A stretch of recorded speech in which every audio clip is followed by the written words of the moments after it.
first of all, how can you marry somebody like that? They're gonna gamble through your entire life savings because he had a good night out or something like.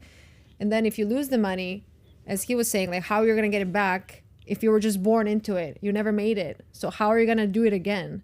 So if you marry into a guy that's only rich, not smart, not successful, and then let's say something happens, he loses all the money, he gets sick, whatever, then what? What's gonna happen with your life? Silver spoon effect. Yeah. You're rich, and then what happens? Well, with it's creative intelligence. You have to have the creativity and the passion and the drive and the let's say ingenuity. Let's just say to rebuild and to create something new, to generate new resources. Creative intelligence. I mean, the really the score of a man, like the value of a guy, is his ability to create more resources than he can consume, and then be generous. As she was just saying a second ago, the generosity is actually an attraction cue for women as well, because it means that he's going to be able to take care of you and take care of any children in the future, because once you have children, then the whole situation changes. We're looking for long-term security at that point.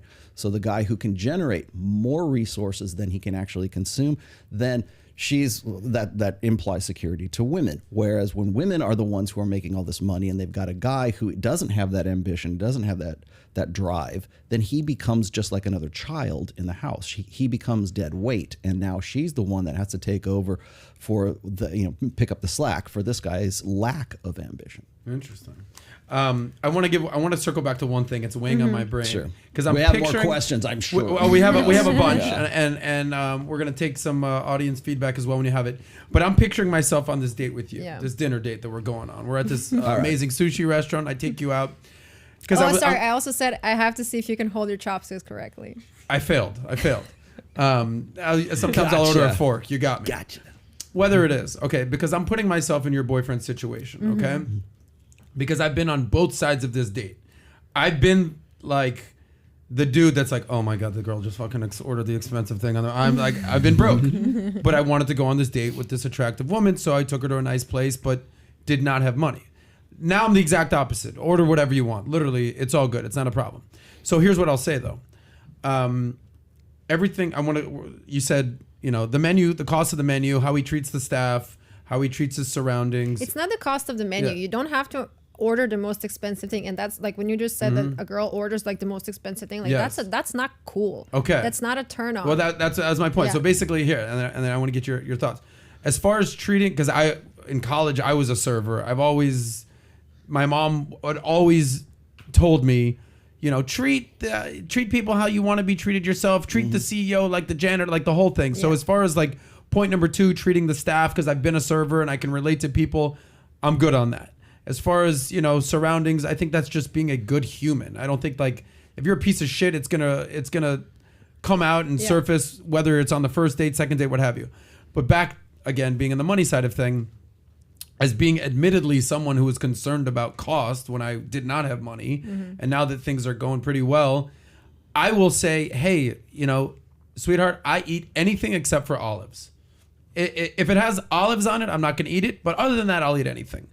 So order whatever you want, whatever your heart desires, whatever you want to drink. I'm here for you. I'm more focused on you, not the food. Could care less.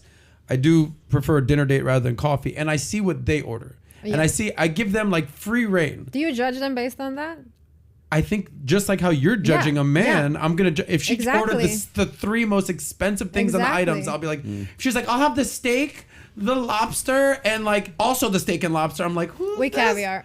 Exactly. I'll be like, okay, this girl is what I would call high maintenance. But I've dealt with high maintenance girls before. That is fucking not what I'm looking for at this point. I will say my whole brand identity is being high maintenance. But you and I would not jive. But not in a negative way. Yes. Not being high maintenance is not negative. People have a negative connotation to it. I do. Okay, because you had bad experiences. So let me give you the most basic examples. I get my nails done every 3 weeks. I get my hair done, style it every day. Your hair looks great, by the way. Thank you. I got to give you credit. Whoever your stylist is, shout you. out to her. It's me. Shout out to Coco. I mean, the headphones are kind of not showing the whole volume, but I take care of myself like a lot. Yeah. And that is very high maintenance. And I work out all the time, and I do my. But there's a difference between self-care and high maintenance. No, because maintaining. It's very difficult to maintain yourself all the time. But high maintenance has a negative connotation because people say the word high maintenance. They're if you have a boat, it's high maintenance. It doesn't mean it's a bad thing. It's also a money pit. You decided to have Exactly. it. Well, It's also a really bad investment. Yeah, I know. Should a man pay for a woman's beauty regimen, or should a woman, at the very least, take care of her own stuff? I think. Go ahead. Yeah, what were you gonna say? I'll just throw this out there real quick. Hold that thought. Grandma Tomasi once told me, it hurts to be beautiful. It fucking does.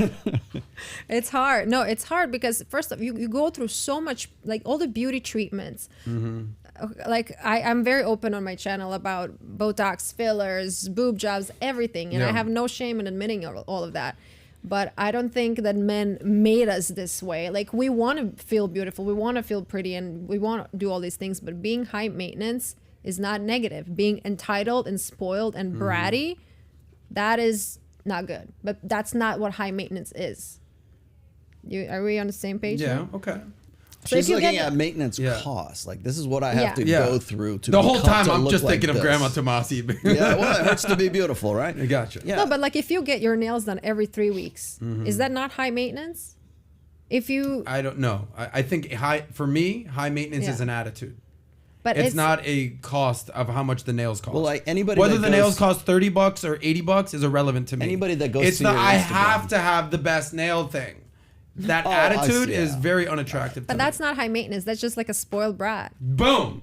Yeah. That's high maintenance to me. No, it's not because You have I'm high super self-care. No, I'm super high maintenance and I know what I want and I know I want nice things and I like when I'm gonna go, let's say, grocery shop, I'm not gonna buy the cheapest salad because I Has don't your want boyfriend ever taken you just like a shitty sports bar, grab a beer, have some chicken I wings, can do and you're that. cool with that? I can do that. Can you though? Peel and eat shrimp. I You're can okay do with that. that? I can so Light beer and peel and eat shrimp, right? Okay. All right. I can do.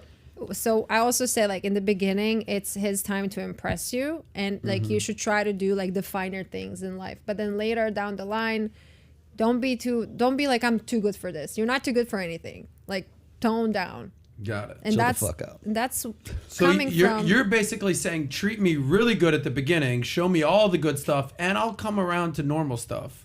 That's what happened with me though. But it's you can also just like jump start high and then you just go down. Well, that's my point. If that's you not start gonna taking her out to 5-star restaurants and then you want to go to a 2-star, like no, she's a gonna month- dump you because you got used to her. You showed her a certain lifestyle, and you can't just bail out. Tyler, you got something, buddy? Yeah, Set the standard. so we asked the audience.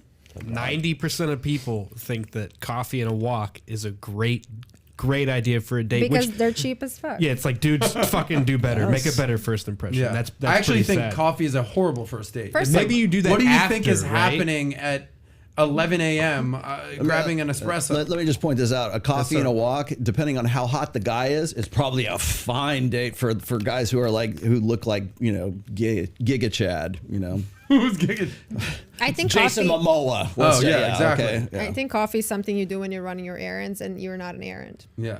Okay. I like the way that you put this. But hey, real quick, we got a super chat. Sure. Poor Man's Podcast. Most men with money don't blow it on first dates. Most men with money get there through financial discipline. You want a baller, you can't call a man broke for making good financial decisions. Which, to be fair, you're just saying don't be cheap. But Yeah, I don't know what was so dating is expensive, so you just need to be in your league. Like if you can't afford Doesn't a have to 5-star dinner, you don't have to go to a 5-star dinner. But then you have to find a girl who's totally fine doing whatever you want to do. And I'm not saying that one way is better than the other. I'm saying there's options. So if I say that this is what I want, you can like the whole. So when I had this coffee walk, they went viral. Everybody was calling me high maintenance. Like right now, when you Google high maintenance influencer, my picture shows up literally. So Put that up right now. and I'm totally fine with that. Yeah. Okay. Because that's your brand. That's brand management. Yeah, I You're made saying you're high I made maintenance. merch. I sold out in 2 days. So I got a question for you. I have a Yes. question for you. Here's my question. So, there There she is. I mean, she is. so we have the high maintenance influencer here with us today. Coco, how does that make you feel that you are the high Quotes and maintenance all, man. influencer? it makes me feel cool. Why? were you just- always the high maintenance girl? I Yeah. think so. Because so I don't think it's any secret because you put this on your Instagram that you're Yeah. 30 years old right now. 31. Correct? 31 years old. Yes. When you were 21, Yeah. were your standards just as high? Yes. You know why? Was your sense of entitlement just as high? Yes. Because I was working since I was 16. I'm born and raised in Croatia. When my friends were hanging out with their family vacations, I was working. And I started working like washing windshields. I thought that was so cool. Then I worked everywhere. And then I started working at this like pretty famous nightclub in Croatia. And I started as a hostess. And after like 2-3 years of working there, they promoted me to be a manager. So I was just surrounded with a lot of high-end people. And Croatia is a really hot spot for vacations that a lot of, rich people go there. I got to hook you up with our friend Marco. Gojanovic? Yeah. I know him. He was just on the podcast sitting here last really? week. That's my boy. Oh, yeah, I know. Croatian sensation. Yeah, no, of Shout out course. to Marco. That's my guy. He's just friends- here last yeah. week talking real estate. Yeah, I was talking to... I yeah. told everybody, if you want to understand what's going on in Miami, call Marco. No, But yeah. people I didn't love believe him. me. I'm friends with his girlfriend, yeah. She's Croatian as well. Yeah, she is. All right, so there you are. You're in Croatia. You're washing cars. You're working at the hottest nightclub. Yeah. You're high maintenance as hell. Yeah, because I was working a lot, so I have the work ethic, and then I was surrounded with people who already made it. I mean, in that kind of circumstance. So it's just, for me, nothing else really. Like, this is how I grew up. This is what I learned. And then when I came to the States, and that's when I saw like this, like splitting bills and this, I'm like, what's going on here? Like, you go on a date with a girl, you invite a girl out on a date, and you don't even want to treat her on a date. Like, First date. Yeah. Absolutely unacceptable. And if you don't respect her enough to pay for her meal, like, it's not about money. It's like, you invited her. Totally agree. Okay. Yeah, let's get to the next point. We just, I don't know who won that round. That was not even like that was just like a fierce debate, spirited debate. Let's talk money for a second. Let's figure out, are we all in agreement that a man should pay for the first date? Yeah. Yes. Not even a question. How many dates in should a woman pay for dinner?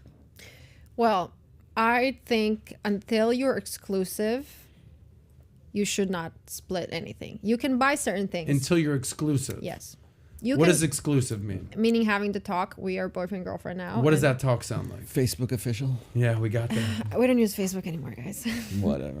I know, for old people. TikTok's for kids. Facebook's for old people. What is that? Okay, so the conversation, we are official, is this is what girls ask me a lot. They're like, how do I know when to bring it up? How do I know this? Okay, so what I say is, if you like a guy and you like where this is going and you want to be in a relationship with him, you should tell him, this is what I want. I want to be in a relationship, and this is what I'm looking for. Yeah. Are you looking for the same things?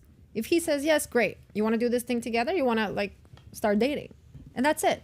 Yeah. End of story. And then you can start talking openly about finances, and you can't just like leech off of someone, but you also have to be treated like a lady in the beginning.